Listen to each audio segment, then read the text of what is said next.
Good morning friends. स्वागत है आपका आपके अपने YouTube channel study with Ravi Thakur पर। तो इस वीडियो में हम डिस्कस करने वाले हैं ईडियम्स और फ्रेजेस का पार्ट 60। तो इससे पहले यदि आपने 59 तक ये पार्ट नहीं सुने हैं ईडियम्स और फ्रेजेस के, मैंने ऑलरेडी बना रखे हैं, तो आप प्लेलिस्ट में जाके उसको चेक कर सकते हैं, माफ़ कीजिएगा, देख सकते हैं। तो चलिए शुरुआत करते हैं ईडियम्स और फ्रेजेस के पार्ट 60 की। तो ईडियम्स और फ्रेजेस के पार्ट 60 का पहला ईडियम है to have something up one's sleeve. To have something up one's sleeve, इसका मतलब होता है having a secret plan or solution। मतलब किसी भी काम के बारे में हमारे पास कोई गुप्त योजना है, कोई न्यू प्लानिंग है, किसी कोई काम को करने की गुप्त प्लानिंग होना, गुप्त योजना होना, उसे बोला जाता है to have something up one's sleeve। Next idiom है to take to one's heel। to take to one's heel, to take to one's heel का मतलब होता है टू रन अवे, मतलब भाग जाना, मैदान छोड़ के ही भाग जाना, कहीं से भी भाग जाना दबे पाओ, उसको बोला जाता है to take to one's heel. Next idiom है to turn a deaf ear. To turn a deaf ear, to turn a deaf ear का मतलब होता है टू बी इनडिफरेंट, किसी की भी बात को अनसुना कर देना, अनदेखा कर देना, कान पे जूं तक ना रेंगना, उसे बोला जाएगा to turn a deaf ear. Next idiom है at snail's pace. At snail's pace, at snail's pace का मतलब होता है, देखिए स्नेल क्या होती है, जो खून चूसती है, देखा होगा आपने, थोड़ा देखा होगा आपने स्नेल को, जो खून चूसती है उसको बोला जाता है स्नेल। तो इसका मतलब भी क्या हुआ इस इडियम का मतलब to do things very slowly, और वो चलती कैसे है, बड़ी स्लोली स्लोली, धीरे धीरे से चलती है, बड़ी आराम आराम से चलती है। तो चीज़ों को, किसी भी काम को धीमी गति से करना, बहुत ज़्यादा धीरे धीरे से करना कोई भी काम, उसे हम बोलते हैं इडियम में at snail's pace, to do things very slowly. Next idiom है to run one down. To run one down, इसका मतलब होता है टू डिस्पैरेज समवन। ये डिस्पैरेज न्यू वर्ड है आपके लिए, नोट कर लीजिएगा, ये ध्यान रखिएगा इसका।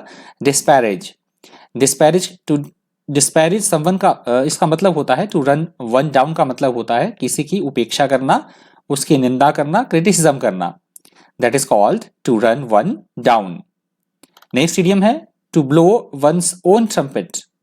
To blow one's own trumpet, to blow one's own trumpet का मतलब होता है टू प्रेज वन सेल्फ, मतलब अपनी ही तारीफ बघारते रहना, अपनी ही तारीफ करते रहना, हम बोल सकते हैं अपने मुंह मियाँ मिट्ठू बनना, उसे इडियम में बोला जाता है to blow one's own trumpet.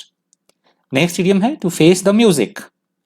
To face the music, to face the music का मतलब होता है टू बियर द कॉन्सिक्वेंसेज, जो हमने काम किया है या किसी भी काम के परिणाम होना, रिजल्ट आना, उसके लिए तैयार रहना, परिणाम के लिए एकदम बिल्कुल तैयार रहना, that is called to face the music. Next idiom है to take someone to task. To take someone to task, इसका मतलब होता है टू स्कोल्ड समवन, मतलब किसी को डांट फटकार लगाना, डांटना किसी को, उसे बोला जाता है to take someone to task. Next idiom है at one's wit. At one's wit, at one's wit का मतलब होता है किसी भी बात को लेकर, किसी भी स्थिति को लेकर कंफ्यूजन की स्थिति होना, किसी बात को लेकर कंफ्यूजन होना, पजल्ड होना, घबराया हुआ होना, उसे बोला जाता है एट वंस विट। और इस पार्ट 60 का लास्ट इडियम है at stake. At stake, at stake का मतलब होता है, एट स्टेक का, माफ कीजिएगा, अब आपको दिखाई दे रहा होगा शायद, एट स्टेक का मतलब होता है खतरे में होना, हम बोल सकते हैं in danger that can be lost और win depending on the success of a particular action या टास्क, मतलब कि खतरे में होना, दांव पर लगा होना, कोई साख, किसी की गुडविल दांव पे लगा होना, या हम डिपेंड करता है कि हम काम कैसा कर रहे हैं कि उसमें नुकसान भी हो सकता है, इज्जत दांव पे लगा होना, या हमारी जो पूरी मेहनत है वो दांव पे लगा होना, उसे बोला जाता है एट स्टेक।